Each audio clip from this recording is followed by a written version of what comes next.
Next,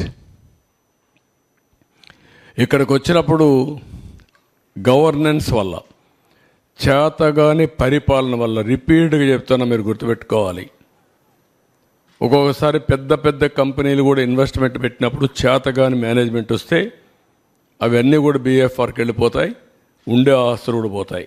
ఆ విధంగా వీళ్ళు చేశారు. వీటీపీఎస్ కృష్ణపట్నం డిలే, దీని నష్టం 12,818 కోట్లు. Polavaram hydro electric project delay 4,737 కోట్లు. Additional impact of short term power purchases, ఇది అదనంగా 2,691 కోట్లు.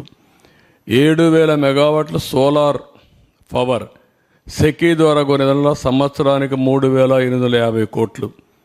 ఇంట్రెస్ట్ బర్డన్, ఎక్కువ అప్పులు చేశారు, దానికి వడ్డీ కట్టాలి, దాని భారం 10,892 కోట్లు. ఏవైతే అక్యుములేటెడ్ లాస్ వచ్చాయో అవన్నీ మీరు చూస్తే డిస్కామ్స్లో, ఏపీపీడీసీఎల్లో 9,618 కోట్లు. బ్యాకింగ్ డౌన్, వాలంటరీగా నిలిపేసి షార్ట్ టైం పర్చేసెస్ కొన్నారు, దానికి 3,035 కోట్లు. మొత్తం కలిసి ఒక అసమర్థుడి పరిపాలన వల్ల 47,741 కోట్లు అయింది.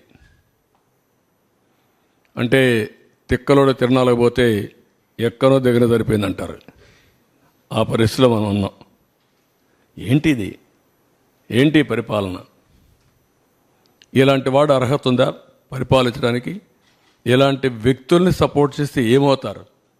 ఎక్కడా లేనంత నష్టం జరిగింది. అది నా బాధ, ఆవేదన ప్రతి ఒక్కరు అర్థం చేసుకోవాల్సిన అవసరం ఉంది.